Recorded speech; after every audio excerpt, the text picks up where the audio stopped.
and dying.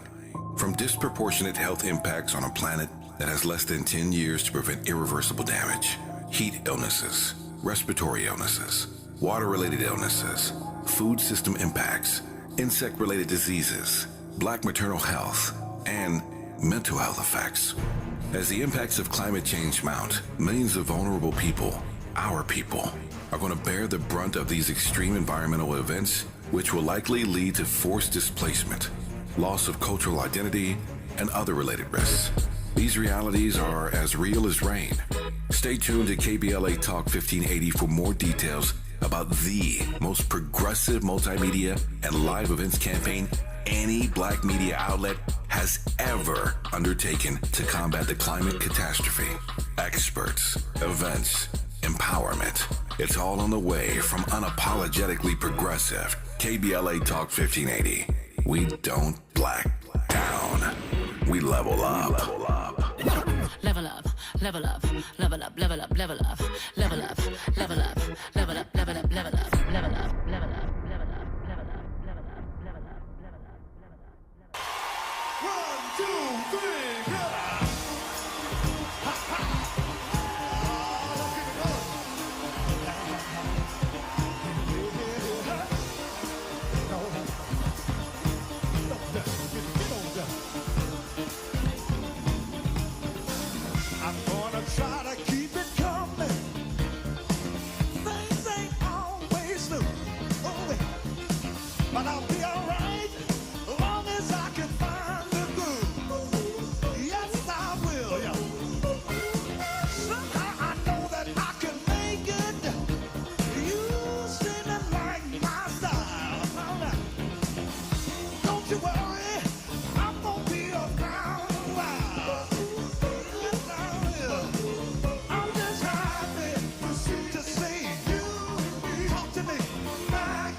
Live from historic Lamert Park in Los Angeles, California, I'm Tavis Smiley, and I'm so glad to see you and me back in stride again.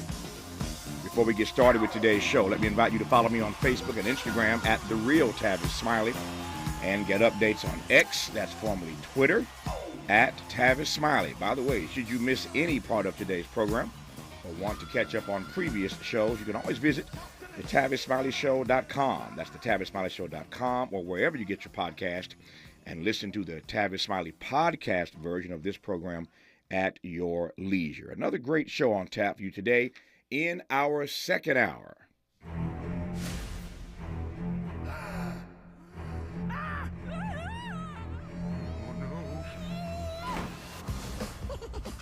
It's me, Steve Urkel. I just want this holiday season to be the best it can be. Oops. I want everything to be perfect for the big guy when he arrives. Now, who wants to head to the mall if they're lighting up the giant Christmas tree? Ow! What he said. Maybe there's a way to spread even more holiday cheer. I think I've got it. You make a good point. I built something to help spread a little of that holiday cheer. Woo-woo! Yes. I'm showing everybody that I got what it takes to spread the holiday spirit without making mistakes. You've gamified being in the holiday spirit? Yes! 70 points! Oh, no, I do not like this idea. Points. Oh, no! You built engine-powered reindeer. Stop this thing! Take us back to the mall! Right now? Did I do that? Hold on, I can fix this. No! Don't fix anything! Wanna go fix the holidays? Yes! You might be a little awkward, Goofy? A bundling butterfingered klutz? I was gonna say eager, but we all know your heart is in the right place. As long as you care about the people around you, then you're officially helping me spread holiday cheer. Dashing through the snow on a city bus. Nope! We'll get our laugh on today in hour two when we're joined by stand-up comedian, impressionist, and actor Jay Farrow. As you well know, Jay was a cast member on Saturday Night Live for 7 seasons. seasons, that is. He was ranked the 55th greatest SNL cast member by Rolling Stone magazine. Of course, he mastered his impression, you'll recall, of President Barack Obama, and now he's the voice of Jay-Z in the new animated Christmas project, Urkel Saves Santa, the movie. Jay Farrell joins us today in hour 2. In our third hour, we'll talk with the CEO of Black Girls Code, Christina Jones, about her efforts to engage black girls and other youth of color with computer programming education to nurture their careers in tech and beyond. But we commence today's show talking politics with the editorial director and publisher of The Nation magazine, Katrina vanden Heuvel. Katrina, how are you today?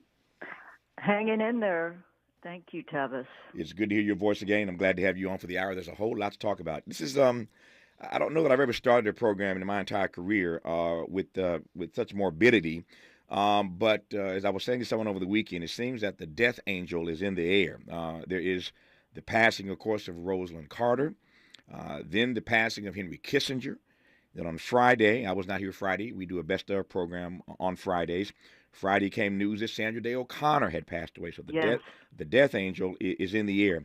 I want to start our show again. I apologize for the note of morbidity, but it is what it is, and none of us gets out of here alive. And when we get out of here, they will spend time dissecting our lives and our legacies, particularly if we are public personalities, as was Henry Kissinger and Sandra Day O'Connor. So I want to start in that order. And we'll get this conversation moving, and we'll continue when we come forward. But the question that remains today, I've seen 3 or 4 stories even out today. People are still dissecting this question as to whether or not Henry Kissinger was, in fact, a war criminal. That story is not going anywhere anytime soon. Your thoughts about that, for starters, Katrina? Let me just say, if I could back up, I read the obit section of the papers first thing because I feel it brings the history of our brings history into the newspapers. And I, in fact, I hate to say it, wrote an obituary for Jimmy Carter 6 months ago, and thank God he was at Rosalind's funeral. Henry Kissinger. We on the night we heard the news, we had an obit at The Nation. We'd had it in our computer files for 5 years because we had written about Henry Kissinger for probably more than 3 decades.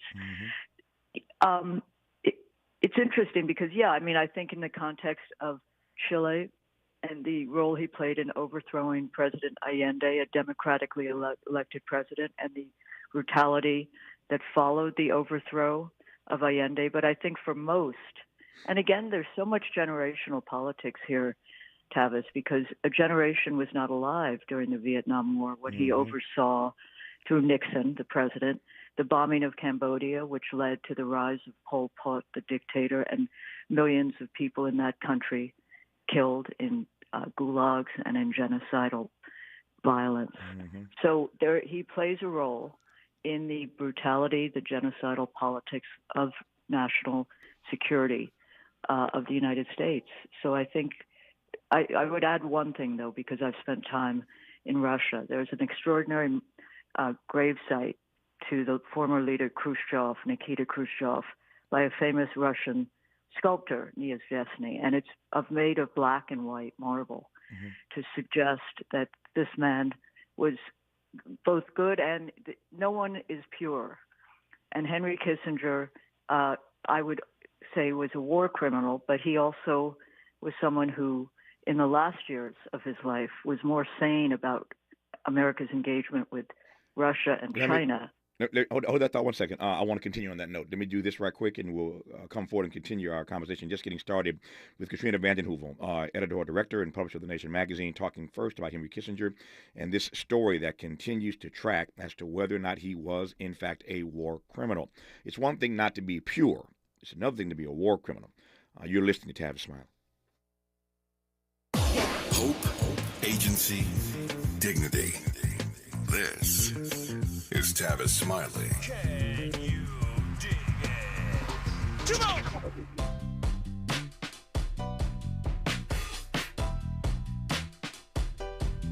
Escalade IQ, This the intro to the all-electric Cadillac perfected like Zoom. And on a full charge, you get 450 miles without the stop. Haiku. This is what I do. Daddy fat intellect since 92. Linked all the way back, panoramic roof. Come with 24-inch rim standard. Ooh, why? Shout it, don't kill him. Cadillac diamond in the back, cold chillin'. And when I'm on attack, on the track is no ceiling. Sky's the limit. You hear me? You hear me? Straight drop, no parachutes. Lay lines like a longitude and latitude. Dilly, beloved, clearly we're hustling. Bustin', truckin'. Cadillac, Cadillac, Cadillac. For more on the Escalade IQ, visit Cadillac.com. Available late 2024. GM estimate 450-mile range on a full charge based on development testing and/or analytical projection. Consistent with SCHA 1634 revision 2017 MCT. Range subject to change prior to production. Annual rates may vary based on service factors, including ambience temperature, terrain, battery age, and condition loading, and how you use and maintain your vehicle.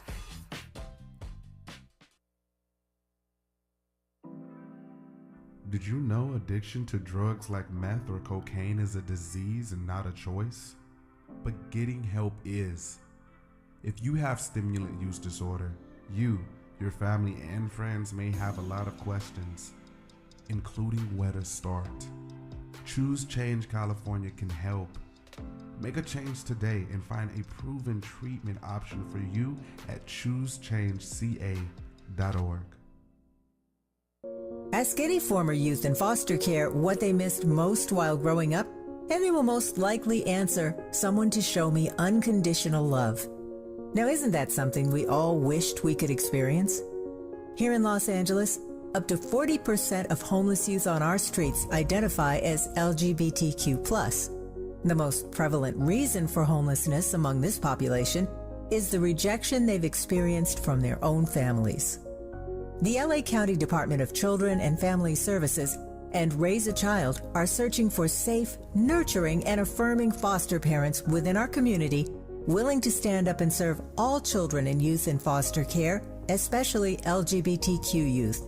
Learn the many benefits to becoming a foster parent. Attend a free Raise a Child virtual or in-person informational event to learn more. RSVP now at raiseachild.org.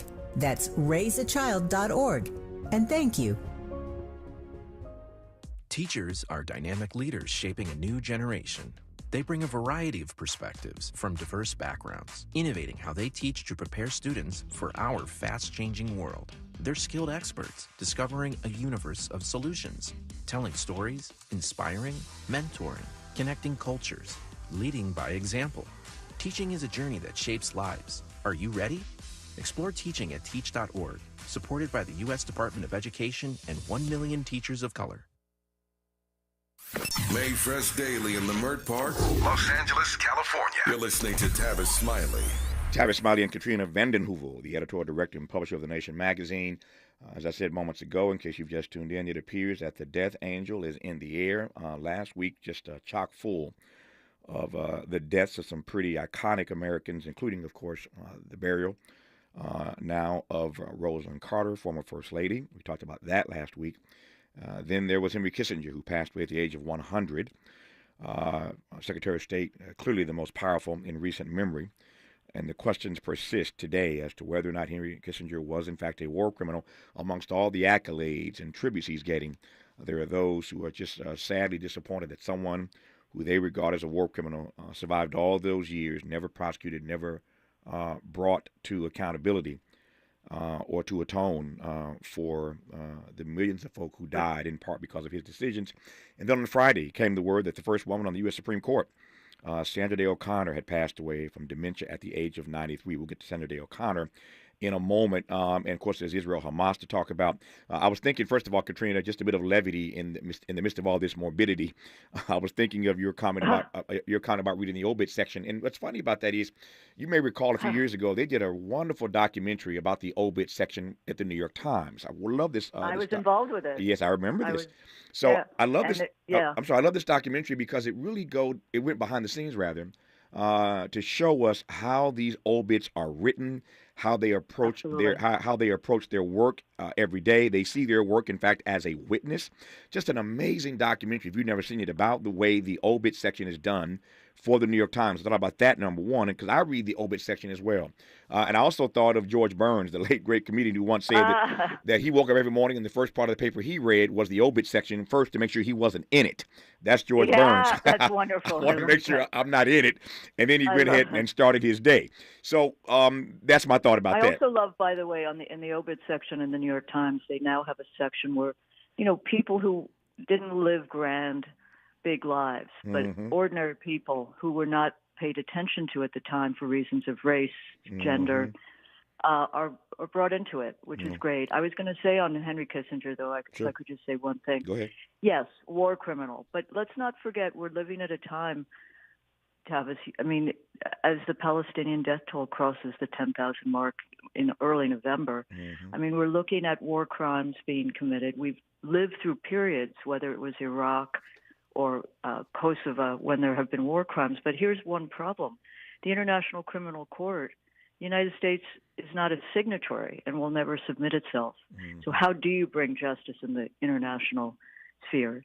It's a question, and it shouldn't be dropped. I've been very moved in the last few weeks. The horror of it is we have to pay witness to, we have to take action. But there are people within the administration who have written to the president and protested these policies. 2 diplomats have resigned through the dissent channel. And I think it's important that there be people who speak up even within an administration which is conflicted and maybe degraded by its role with the Israeli-Palestinian issue, that speak out and state their conscience. Now, that is something that was also the case during the Kissinger years. There were people who resigned and spoke out. If we think, I got 3 things in my head all at the same time. Let me slow down and do them one at a time. The first is this: if we think, and many people do, that we are witnessing war crimes in real time, it is one thing. It is one thing for us not to be a signatory to that court, and I think we should be. But your point is correct; we are not. And so it raises a fundamental question of how we hold people to account in this country, for war crimes. There are those who believe that George W. Bush, was in fact a war criminal, or is in fact a war criminal. So you're right. We don't have a process through that court, since we are not a signatory, to bring these persons to justice. That said, it's one thing to talk about Henry Kissinger in retrospect. The man died at 100. It's another thing, to your brilliant point now, Katrina, to be witnessing, as many believe we are, war crimes in real time. And the U.S. may not be a signatory to that court, but they are a signatory to these war crimes, if you believe that's what we're witnessing. And that's happening right in front of our eyes. It's not a conversation for down the road. It's happening right now. The most important thing that the United States can do is work to bring an end to this genocide at this time. The numbers being killed, and we're talking civilian non-combatants, Tavis, you know that, is to bring an end, and then to try and build out. And that means not issuing blank checks to Netanyahu, the leader of Israel, pressing Israel to agree to a ceasefire by whatever name. And that is the most important thing in ending this situation. But I think it's a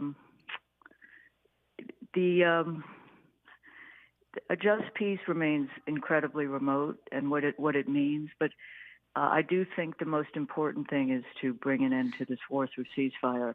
The fact that ceasefire has become kind of toxic in our politics is not a good sign of the state of humanity. Let me probe that. That is a powerful. I don't want you to slide back past that too quickly. It's a powerful phrase. That a ceasefire, the language, the term ceasefire has become toxic in our politics. Unpack that for me, Katrina. So a ceasefire is essentially ending the murderous hostilities. But I think, and we've seen this in Ukraine, Tavis, too many portray ceasefire as a quiet period when the combatants, the war parties, will gear up and rearm, as opposed to a period where you can move toward some kind of peaceful outcome. And this is what I think gives strength to the opponents of ceasefire. Underlying it all, Tavis, is there's no trust, and you don't have trust in these situations. What you do have, it's a stodgy word, but diplomats, people who are committed to ending war, but not simply ending war, but bringing peace. It's the 75th anniversary this Saturday of the International Declaration of Human Rights. 75 years, Eleanor Roosevelt played a major role in crafting it. And it was really about trying to end war and bring attention to human rights in situations. We are so far from that now, Tavis. People say they've never seen wars like this, where UN forces are attacked, children, hospitals. We've seen it in limited ways, but this is all out. And I think there is obviously distrust and hatred, but there have been such in other situations. Think of Northern Ireland and places where there is a resolution of conflict and hatred. So we need to, the first step is need to stop the slaughter. Yeah. And that's, and the one last problem, Biden, he's not even playing the role of Bill Clinton. Now, Bill Clinton had different leaders. That's a whole other story. Netanyahu, as you remember, was a subject of great protest in the streets of Israel before all of this started. He was, facing, because he was trying to get their Supreme Court. So you need allies, but it's an arduous but important search for ending war. That raises two more questions. The first is this. To what extent do you think the possibility is more significant than not that this war will continue? We know that Israel is back bombing again.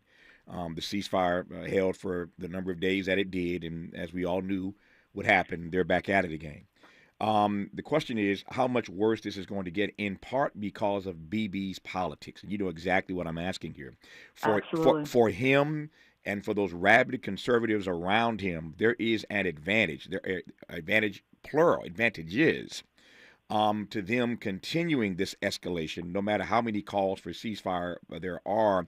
What do you think of the politics of the extension of this war?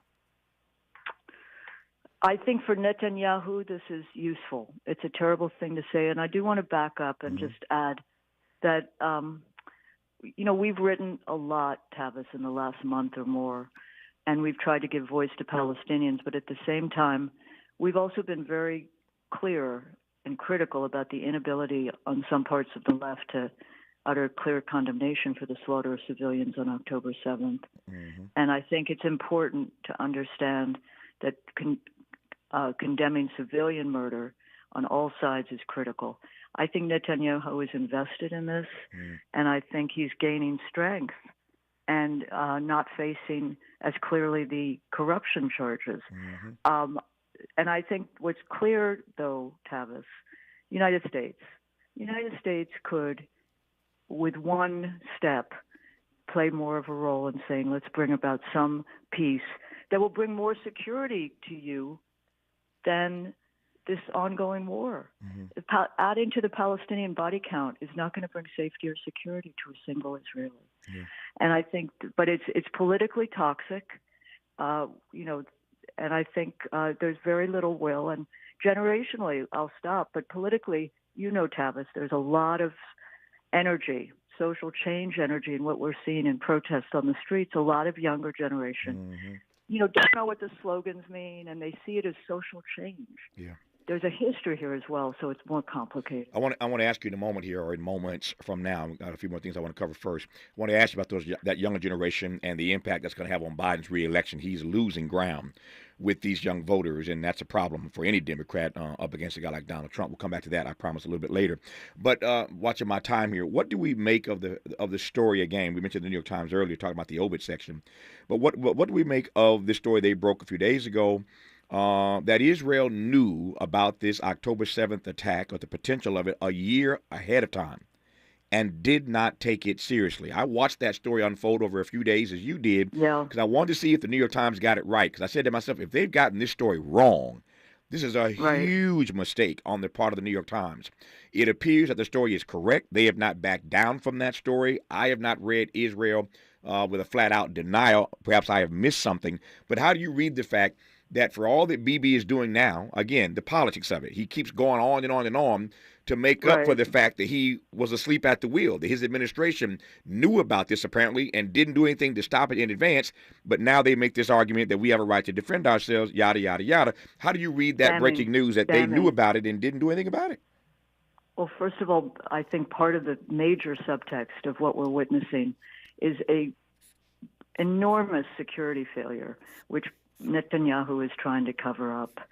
And I think, knowing, what does knowing mean? Clearly there were layers in the intelligence services or IDF and other places which had good sense. We can go back to 9/11. You remember, Tavis, there was real clear talk, some evidence that, this was known. There were warnings in the system. It's different to have warnings in the system and then have a leadership that is willing to take action on those warnings or investigate. I suspect that Netanyahu's government was not interested. They trusted that they were the big power on the block, which Israel is. So they could, do anything. And Hamas and the Gaza region was weak. And if you operate that way, you are going to open yourself up to what we're witnessing. I will say your listeners should watch a documentary called The Gatekeepers, Israeli documentary made about 10 years ago. Interviews with 5 retired Mossad IDF heads who say clearly that if the occupation isn't ended, the security of Israel is up for grabs, that Israel is itself denying itself security by its political behavior. I think it's fair to say, and this is my assessment. I think it's fair to say, and let me just back up and reiterate once again. I've said for a long time that Bibi is the wrong player in this process. I mean, Hamas clearly is the wrong entity on the other side of the table, but Bibi is just as bad an option on this side of the table. Just the wrong person for such a moment as this. But my view is that his days are numbered. No matter how long he stretches this thing out or prolongs it, his days and his party, Likud, their days are numbered, Katrina. That's my read. What's yours? But Tavis, I have to say, last night I watched a documentary, PBS Frontline. It went back 25, 30 years. Tragic. It marked the assassination of Israeli leader Rabin, and then you had Shimon Peres replaced. You've had the extremists on both sides, the Likud, the extreme Likud, and then in Palestine, you had Hamas, and it just that kind of synthesis, not a synthesis, but the two forces of extreme sabotaged the possibility of peace. And now there's a rehabilitation of trying to find a way forward. But there was negotiation. People were critical of it, but there's no real dialogue now. And it's hard. And Hamas has been empowered. Hamas won an election in 2006 because the PLO was viewed as corrupt and useless by a younger generation. I've got a few. Excuse me. I got a few other questions about younger generations, particularly in this country, as it relates to Joe Biden's reelection efforts. These numbers are getting worse and worse by the day. If you believe all these polls, and you may not believe polls, but there's a pattern here. He's losing ground in part because of the way he's waging. I was going to say waging war, and I guess we are in some ways waging a proxy war with our support of Israel against Hamas. I got one other thing about Henry Kissinger that comes to me that I want to circle sort of back to for just a moment, and then we'll talk about the passing on Friday of the first woman to sit on the U.S. Supreme Court, Senator O'Connor, and talk about what a difference a couple of years makes. Just think about the court when she was appointed then by Reagan and what she did as a sort of centrist member of the court. And think about how rabid that court is all these years later. A lot to talk about with Katrina Vanden Heuvel, editorial director and publisher of The Nation magazine, who you're listening to right now on Tavis Smiley. What's your quarrel with the world? You're listening to Tavis Smiley.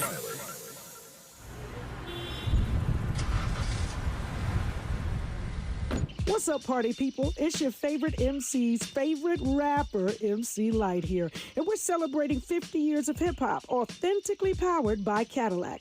And we're going to take it way back to where it started. It was only fitting that hip-hop began with teenagers at a back-to-school jam in the rec room of a South Bronx apartment complex by an 18-year-old brother.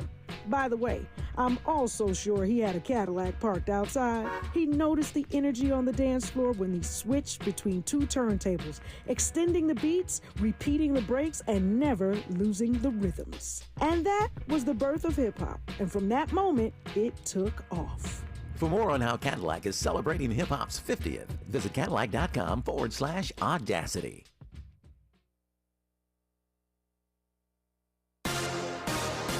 I'm Mike Moore. Here's the latest from the Black Information Network. In Illinois, one of Chicago Mayor Brandon Johnson's strongest supporters on the city council has some harsh words for his administration. 20th Ward Alderwoman African-American Jeanette Taylor expressed on a recent podcast that the mayor may not be ready for the job. Her comments on the Ben Joravsky Show referenced the progressive movement she and the black mayor have been a part of for years. A spokesperson for the mayor says the administration is willing to work with Taylor and listen to her concerns. Alaska Airlines is set to acquire Hawaiian Airlines for $1.9 billion. The airline companies announced the deal Sunday and will take up to 18 months to be completed.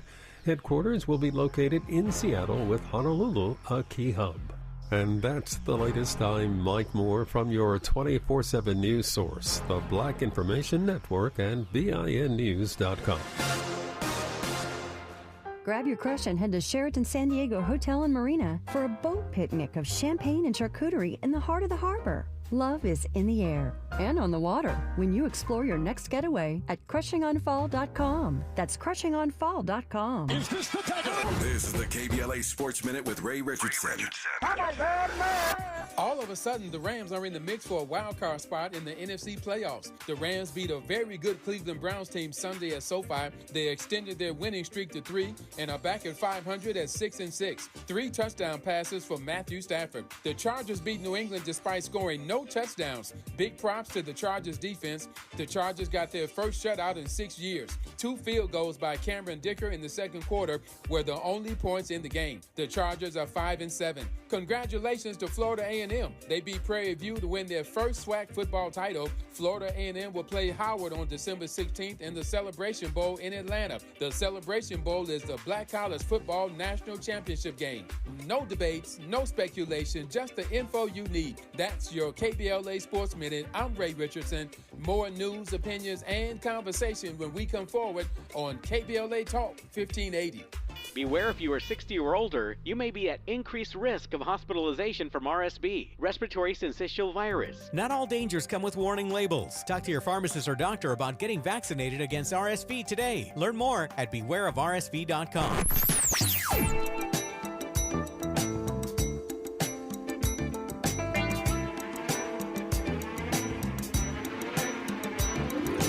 This is KBLA Talk 1580. Talk radio. That's music to your ears.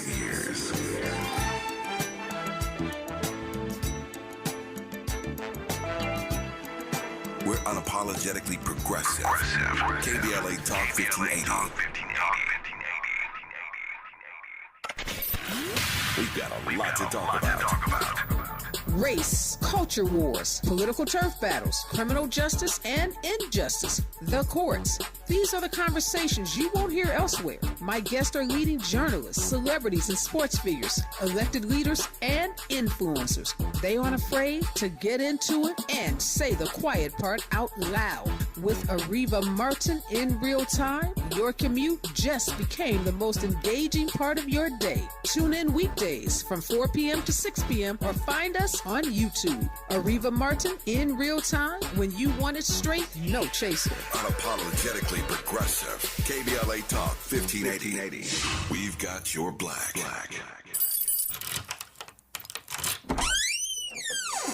Attention Los Angeles County residents. Dreaming of owning your own home? Looking for ways to generate income with your home? Or are you behind on payments and need help? Then mark your calendar for December 2nd. Join us at the Opening Doors Planning for the Stages of Home Ownership event at Magic Johnson Park in Willowbrook on December 2nd from 8 a.m. to 1 p.m. for workshops, a resource fair, and much more. Attendance is free. We'll have raffle prizes, food, and more.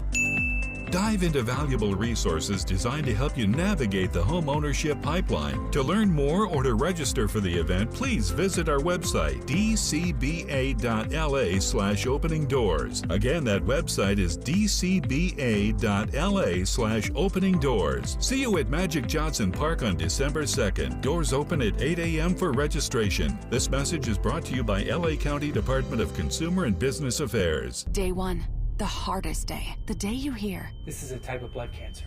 But day one is just one day. At the Leukemia and Lymphoma Society, we are here to help you move past day one. On day 45, I discovered an online community who shared great tips for in-treatment care. On day 185, LLS helped me file my insurance claims properly. To learn more and get help on day 2, day 28, or any day, please visit LLS.org or call 1-800-955-4572. Let's get back to more of this rich dialogue with Tavis Smiley. Tavis Smiley and Katrina Vanden Heuvel, editorial director and publisher of The Nation magazine, who I'm pleased to have on to commence our program today. Two things I want to circle back to, Katrina, before we move forward to Sandra Day O'Connor. The first is I read a piece, must have been either last night or early this morning, by Niall Ferguson. You know Ferguson, of course, Mr. Ferguson. Yep. He wrote a piece about Henry Kissinger, going back to that just for a second. And it was actually he obviously was close friends with Mr. Kissinger, and it was clearly a defense of him, a tribute to him in the context of all this conversation once again about whether or not Henry Kissinger was in fact a war criminal and what ought to be said or done about that now that he's passed at the age of 100. So he sort of defended Kissinger as his friend, but the point he raised was pretty interesting about the role that diplomats play, and you used the word diplomats earlier. That what you're up against oftentimes are really bad choices. There just really are no bad choices, and oftentimes what you're up against is making a decision about which of these choices will lead to less death, less carnage, less destruction. But sometimes the options you have, aren't pretty. No, and, this is you know what I'm saying? I take your point. Yeah. I take your point, but let's go back to Cambodia. Let's go back first of all to diplomat. Diplomat is a word that is often misunderstood. And by the way, in the last few years, diplomacy has been kind of criminalized. Agreed. I mean, dialogue is not treated as a serious mode of foreign policy. And the militarism of our foreign policy, I think, begins to a certain extent with Henry Kissinger, far before that, too. But what we're witnessing with Gaza, with Ukraine, is just weapons shipments coming in and the embrace of a military kind of approach as opposed to a diplomatic approach, which does pose issues and always demands alternatives. But I think that has been lost as an art form or as a necessary form, and the militarization has overtaken. But I do think that Henry Kissinger, in key instances, Vietnam especially, took to the bombing, the rate of bombing, Tavis, the amount of bombing is being overtaken, which is horrific in Gaza and to some extent. But there are other methods to resolve conflicts, and peace should not be a subversive word. And I think it's become that, and diplomacy to some extent too. And those are people you see leaving the administration or resigning now in protest because of the hyper-militarization of our foreign policy, which Kissinger later, I think, repented to a certain extent, but does not ignore his career as a war criminal. Now, I love that phrase, that peace should not be a subversive term. Peace should not be a subversive term, as spoken only by Katrina Vanden Heuvel, and I love it. Well, let me circle back to Joe Biden, this point you made earlier about this younger generation, because, this is, again, nothing new here, but I haven't had a chance to take your temperature on this, and that is the ways in which there may be some irreparable damage done to his standing, not just with those who are pro-Palestinian, not just putting at risk winning the state of Michigan for all the obvious reasons with the Arabs who live in that state in huge numbers, and Michigan, of course, a key battleground state Biden may have already lost the state of Michigan because of the way he's doing Right. this.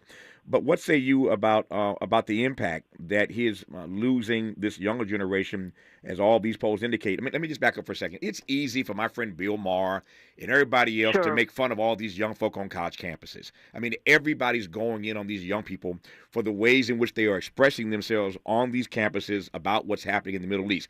You can laugh at them, you can make fun of them, you can mock them, and nobody does it worse or better, depending on your perspective, than, again, my friend Bill Maher. Bill goes over, he's overboard on that, I think. And he's my boy.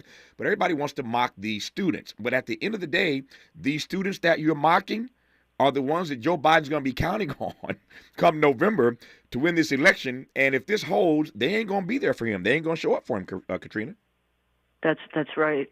Listen, remember when students were apathetic, campuses were, so-called quiet? That's right. What we're witnessing is a rise of social action, social movements that they're focused on Gaza and the crimes, but they're Palestinians who feel their voices have not been heard in our politics, heavily, focused in Michigan, but not just. And I think there's an anger among a younger generation which doesn't see Israel. This is part of it's so interesting. It doesn't see Israel as this kind of beleaguered home for the Jews coming out of the camps. This was decades ago. They've seen Israel as a kind of colonial power and hegemon and very powerful, and the Palestinians suffering and oppressed. Now, what we're seeing on campuses is, you got a lot of sense of Black Lives Matter aligning with Palestinian groups, and it's powerful. I mean, you're seeing every day on campuses an outpouring of legitimate, concern about the way this country's heading. And the fact that Biden has literally embraced a government which seems to be oppressing Palestinian people, is playing a role where you see polls which are kind of staggering, Tavis. I mean, you and I don't love polls, but these are consistent. They're consistently. There's a pattern. Whoa. Yeah. And our own Ellie Smith has followed this, and he looks at the pattern of not people Arab Americans who've declared they simply will not vote for Biden. A recent poll found just 17% of Arab American plans to vote for the president next year. What I think though is that who they're not going to vote for. I mean, who knows? They're not voting for Trump. It's staying home, right, Tavis? That I think is the real issue. And Ellie is a great legal scholar, Ellie Mistal. Love him. He's going to be voting for Joe. Love him. Yeah. He wrote in the last issue he's going to be voting for Joe Biden because he's a single issue voter, and that single issue is the Supreme Court. So but a lot, if you want to be critical of single issue voters, I'm not. But people on campuses right now have an issue, which is broad and personal and political. Yeah. And that's really, it's extraordinary to witness. Yeah. It is troubling in some ways to figure out where it goes, because I do think in politics, you got to kind of measure the layers and what's going to happen if people really sit back. Yeah. And then you have the third parties, which we've talked about. Well, yeah. Let me just say, you've got a great staff, some great writers at The Nation magazine. Yep. I love reading because your writers are so incisive and so brilliant. But none better than Ellie Mistal. That brother is just an amazing. His mind. I love having him as a guest on this program. Every time he comes on, people just go crazy because it's rare that you find the kind of combination of brilliance and humor, and he weaves those two things together in a way that gets your attention. When we come forward to your point about the Supreme Court and all the stuff that Ellie Mistal writes about for The Nation vis-a-vis the Supreme Court, on Friday we saw the passing of the first woman to sit on the U.S. Supreme Court, Sandra Day O'Connor. There are two or three things running through my mind right now. She was the one, as you'll recall, the person who saved affirmative action at that time and said maybe 25 years from now we'll be at a different place in this country. But she saved the day. This white woman, appointed by Ronald Reagan, saved the day for this corrective program called affirmative action almost 25 years ago. And look at where we are now with the makeup of this Supreme Court. It's changed so dramatically since her time on it. We'll talk about that and her legacy when we come forward. A couple other things we'll get to as well before I lose Katrina Vanden Heuvel at the top of the hour. She is, of course, the editorial director and publisher of The Nation magazine. Pleased to have her right now on Tavis Smiley. Interrogating and unpacking. That's what we do around here. You're listening to Tavis Smiley. What is dedication? My biggest fear in the middle of my addiction was that my kids wouldn't have a father. And I started thinking, you know what? This isn't my story. I definitely had to become a better man to be a better father. It's important to me that my kids are empowered and truly believe that if they can think it, they can do it. That's dedication. Visit fatherhood.gov to hear more. Brought to you by the U.S. Department of Health and Human Services and the Ad Council. Joey from Vermont, a farmer trying to get through the winter. Adriana from South Carolina, a single mother living paycheck to paycheck. Liam from Ohio, an injured father struggling to provide for his family. Hi, I'm Shanola Hampton, and I support the Feeding America network of food banks because they help provide over 6 billion meals to people in need each year. Learn more at feedingamerica.org. Hey, are you planning to get an updated COVID-19 vaccine? Yep, I don't want to get seriously sick and miss out on spending time with friends and family during the holidays. Does it cost a lot? I don't have insurance. If you don't have health insurance, or if your insurance doesn't cover an updated COVID-19 vaccine, you can get one for free with a Bridge Access program. Just look for places that participate in Bridge Access on vaccines.gov. Sounds good. Bridge Access on vaccines.gov. A message from CDC. Hey, Dad, how do airplanes fly? What's in this box? Is this tree good for climbing? How are babies made? What does this thing do?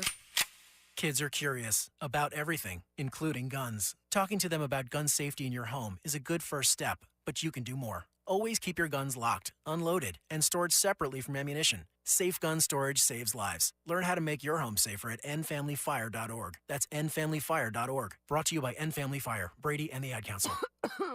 Can't sleep with this cold. Honey. Honey? Honey, you need NyQuil Severe Honey. NyQuil Severe Honey gives you powerful cold and flu symptom relief with a dreamy honey taste. Feeling better, honey? Honey? I'll take that as a yes. Try NyQuil Severe Honey for powerful cold and flu symptom relief. NyQuil Severe with honey flavor. The nighttime sniffling, sneezing, coughing, aching, fever. Honeylicious, best sleep with a cold medicine. Use as directed. Keep out of reach of children. I have lots of fragrance lovers on my list, and Ulta Beauty has all I need to add joy to their holiday season. Shop your favorite fragrances from YSL, Carolina Herrera, Valentino, and Ariana Grande's new exclusive Cloud Pink scent. Plus, with a fragrance purchase of $70 or more, get a plush robe or throw, valued at $70 while supplies last. Shop the gifts that bring joy to everyone on your list this holiday season, especially you. Ulta Beauty, the possibilities are beautiful.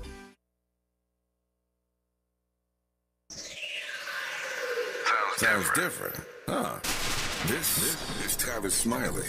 Katrina Vanden Heuvel, Sandra Day O'Connor, your thoughts? Yes. You know, very little could happen without Justice O'Connor's support when she was a judge when it came to the polarizing issues on the court's docket.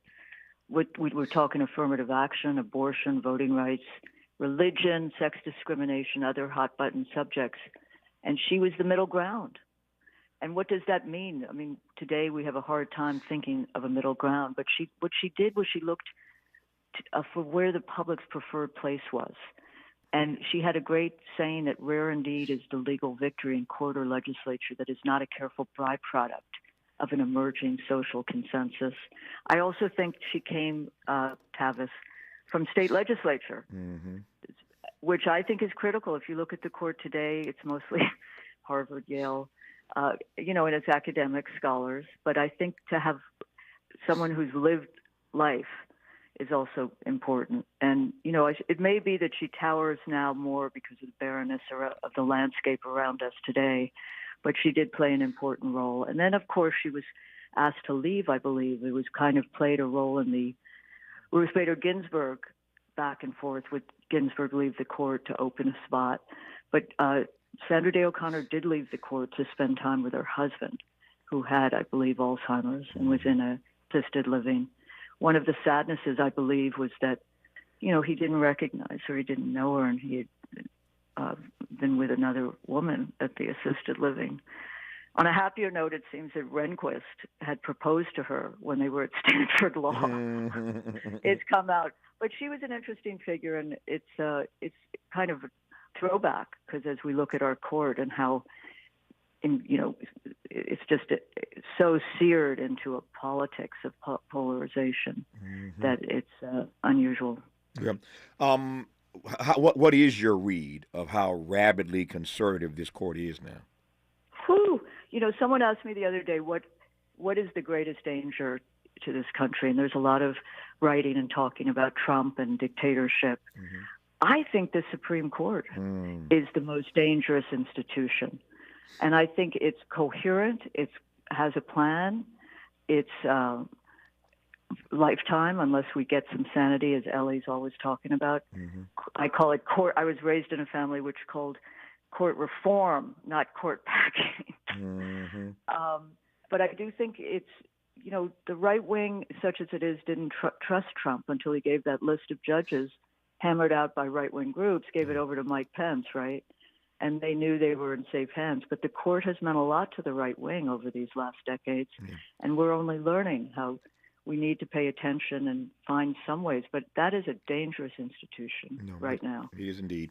When we come forward in our remaining moments with Katrina Vanden Heuvel, she just said two things now that I want to sort of weave together. I think I can. One, she just mentions the right wing, the rabid right wing, as I would put it. And she mentioned moments ago that Sandra Day O'Connor, who passed away at the age of 93 on Friday, first woman on the Supreme Court, represented the middle ground. You may recall on this program last week, we had a guest, Christy Whitman, former governor of New Jersey, who wrote a book some years ago called It's My Party Too. I asked her if she wrote that book today, what the title would be, and she said, it's not my party anymore. She was saying then, it's still my party. Now she's saying she doesn't recognize it. I want to come back to Katrina's point about what we make of the fact that there really is no middle ground on the right these days. Either you're rabidly conservative, you're completely ultra conservative, but there is no middle ground anywhere on that side of the aisle. We'll close our conversation talking about that when we come forward on Tavis Smiley. For all the freedom-loving folk, this is Tavis Smiley. I feel like freedom. If you're like me, 60 and retired, making ends meet, especially here at the supermarket and drugstore, is tough. I'm so blessed to have found BenefitsCheckup.org. It's a free and confidential website from the National Council on Aging that connected me to $1,200 a year in programs that help pay for food, medicine, utilities, and more. Maybe it can help you. BenefitsCheckup.org. My daughter was diagnosed with a rare malignant rhabdoid tumor on the spine. They sent her straight to St. Jude. My hope was gone. But when you get there, everyone's like, hey, we're not going to give up. And when you see other people not giving up on your child, that makes all the difference in the world. When I found out I didn't have to pay, I was just grateful. They saved my baby's life. Finding cures, saving children. Learn more at stjude.org.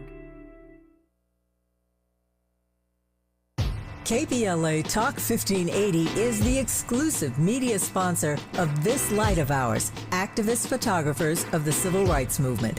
A dynamic new exhibition on view now at the Skirball Cultural Center in Los Angeles. This light of ours showcases more than 150 photos taken by movement insiders from diverse backgrounds that reveal the vital work undertaken by a broad coalition of organizers and everyday people whose collective action changed America. This light of ours is one of 3 temporary exhibitions currently on view at the Skirball, which together explore issues related to civil rights, immigration, and pluralism. Tickets and more information for all 3 exhibitions are available at skirball.org. That's skirball.org. SKIRBALL.org. Did you know that every year public school teachers spend nearly $500 of their own money for student supplies? At Donors Choose, we want students and teachers to have the tools they need for a great education. And now, more than ever, they need your help. Go to DonorsChoose.org and choose from teachers' requests that support reading, math, science, music, and more. Learn more at DonorsChoose.org. Donors Choose. Support a classroom. Build a future. Every child deserves the best teachers, facilities, and academic programs to set them up for success. At Milton Hershey School in Hershey, Pennsylvania, we make that a reality for children from qualifying families who are looking for greater opportunities. Milton Hershey School enrolls students from pre-K through 12th grade from across the United States to live and learn on a beautiful state-of-the-art campus with all costs covered. Are you looking to set your child up for success or know a child who could benefit from Milton Hershey School? Learn more at mhskids.org/admissions. Ready to re-examine your assumptions and expand your inventory of ideas? More of Tavis Smiley coming your way right now. Just a few minutes left here between now and the top of the hour with Katrina Vanden Heuvel, our guest in this hour. Always humbled and honored to be in dialogue with her. She's the editorial director and publisher of The Nation magazine. We close with this, Katrina, your comment of moments ago about the middle ground that produced Sandra Day O'Connor all those years ago. Christy Whitman was a guest on this program last week talking about the fact that there is no middle ground. She doesn't recognize the party anymore, and she's out doing now the independent thing, a third-party organization that she's a part of now called Forward, because she just can't find any space for people like her, moderates, in that party anymore. What do you make of that in terms of the future of our democracy? What I'm asking is, if we're going to have a democracy, I call this an experiment in democracy. We're not quite there yet. But if we're going to have that, we have to at least have minimally, a strong two-party system, and I'm not sure that we have that anymore. So, I think that's right. There are efforts, Christy Todd Whitman involved with them, probably like no labels. Mm-hmm. These are search for the middle ground. I'm not sure there are communities in this country which may have a middle ground, but I do think there are factors broader than just MAGA arriving to us. But there's inequality. The party structures have corroded or died. It's money that defines political races more than party structure and even ideas. I think the race card is being played in ugly ways, continues to today. Mm-hmm. If you watch Reagan rallies, and never forget his slogan was Make America Great Again, I think you can trace back to Reagan when you see him announce his candidacy in Philadelphia, Mississippi. Mm-hmm. You see the grandparents of Trump voters in that. So this is a continuum. It's obviously exacerbated by media, by, as I said, inequality, by Trump, and by a global look around the world, Tavis. I mean, the kind of fear of change, the traditionalism, rural parts of countries asserting themselves. So I think there's a global factor here that has made extremism, right-wing, rabid extremism more desired. I do think the death of local newspapers has played a role of sorts in breaking down communities that had more kind of collaborative spirit. No, I agree. I had that conversation on this program just last week. We had Kevin Merida, the executive editor of the LA Times. Right. A big deal for a black man to be the executive editor of a paper of that stature. Yep. So we had Kevin Merida in the studio last week talking about local newspapers and the future or lack thereof of these papers. Let me close on this note about Ronald Reagan. Two things come to mind as you were talking. Number one, where Sandra Day O'Connor is concerned, I look back on it now and I'm grateful in this sense that Ronald Reagan could have given us a whole lot worse than Sandra Day O'Connor. Let's just put it that way. Could have done a whole lot worse than O'Connor, and so I think she did a decent job in that middle ground. And finally, to your point about his announcing in Philadelphia, I've said this before.